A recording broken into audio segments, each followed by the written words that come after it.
अगर रात के 1 बजे के बाद आप हरियाणा और पंजाब के पास इस गांव के खेतों से गुजरेंगे तो आपको कोहरे के बीच एक औरत दिखाई दे सकती है जिसके लंबे बाल, पैरों में पायल, लेकिन उसके शरीर पर एक भी कपड़ा नहीं होता है। और जब आप उसे नीचे देखते हैं तो पता चलता है कि उसके पैर उल्टे हैं। गांव वाले कहते हैं कि जो भी उसे देख लेता है वह 3 रात से ज्यादा जिंदा नहीं रहता। और आज की कहानी ऐसी एक आदमी की है जिसने उस रात उसे देख लिया था। पंजाब हरियाणा की सीमा के पास एक छोटा सा गांव है। चारों तरफ खेत, कच्चे रास्ते, और रात होते ही एक ऐसा सन्नाटा कि दूर भौंकते हुए कुत्तों की आवाज भी साफ सुनाई देती है। उसी गांव में एक आदमी रहता था, सुरेश। उम्र करीब 30 साल थी।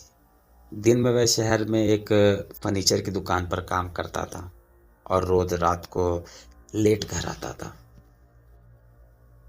उसका घर गांव के आखिरी छोर पर था। वहां पहुंचने के लिए उसे खेतों के बीच से गुजरने वाला एक सुनसान रास्ता लेना पड़ता था। गांव के बुजुर्ग उसे अक्सर कहते थे कि बेटा, रात को 1 बजे के बाद उस रास्ते से मत जाना, वहां नंग काली घूमती है। लेकिन सुरेश इन बातों पर विश्वास नहीं करता था। उसे ये सब लगता था कि ये सब डराने वाली कहानियां हैं। गांव में पुरानी बात बहुत ज्यादा मशहूर थी। कई साल पहले गांव की एक औरत अचानक गायब हो चुकी थी और कुछ लोगों का यह दावा था कि उन्होंने रात के समय खेतों में एक नंगी औरत को घूमते हुए देखा है जिसके पैरों में काफी भारी पायल होती है। और तभी से लोग उसे नंग काली कहने लगे। दिसंबर की ठंडी रात थी।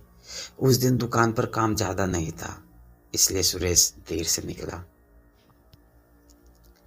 जब वह गांव पहुंचा तो करीब 1 बज रहे थे। चारों तरफ घना कोहरा। अब उसे वही खेतों वाला रास्ता पार करना था। जैसे ही वह खेतों के बीच पहुंचा, उसने अचानक पायल की आवाज सुनी। सुरेश रुक गया। उसने सोचा कि शायद किसी के घर से आवाज आ रही होगी, लेकिन कुछ कदम चलने के बाद फिर वही आवाज।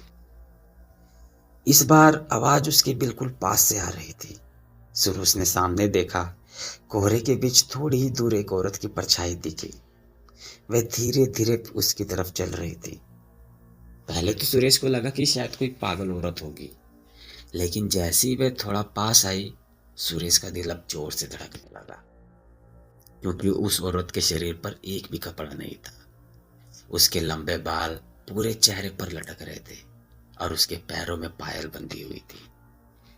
सुरेश ने धीरे धीरे पीछे हटने की कोशिश की। तभी उसने नीचे देखा और उसके शरीर में एकदम खून दौड़ने लगा, क्योंकि उस औरत के पैर उल्टे थे। तभी अचानक उस औरत ने अपना सिर उठाया। बालों के पीछे से उसकी लाल चमकती आंखें दिखाई दे रही थी और अचानक वह औरत 4 पैरों पर झुक गई और जानवरों की तरह तेजी से सुरेश की तरफ दौड़ने लगी। पायल की आवाज अब बहुत तेज हो चुकी थी। सुरेश डर के मारे पूरी ताकत से गांव की तरफ भागा। वह बिना पीछे देखे लगातार भागता रहा। काफी देर बाद जब वह गांव में पहुंचा तो उसने पीछे मुड़कर देखा। कोहरे में कोई नहीं था। उसे लगा शायद वह बच गया।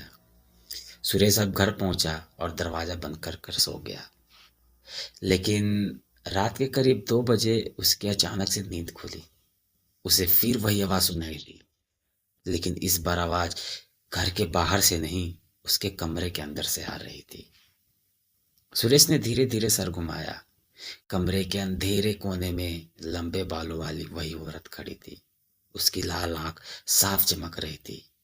वह धीरे से बोली, तू उस रात भाग तो गया था, लेकिन मैं तुझे पहचान चुकी हूँ। अगली सुबह गांव वाले जब सुरेश के घर पहुंचे तो दरवाजा खुला था। कमरा बिखरा हुआ, लेकिन सुरेश कहीं नहीं था। जमीन पर सिर्फ एक चांदी की पायल थी। और आज भी उस गांव के लोग कहते हैं कि अगर रात के 1 बजे के बाद खेतों से गुजरोगे तो कोहरे में एक औरत दिखाई देती है जिसके पैरों में बहुत भारी पायल होती है।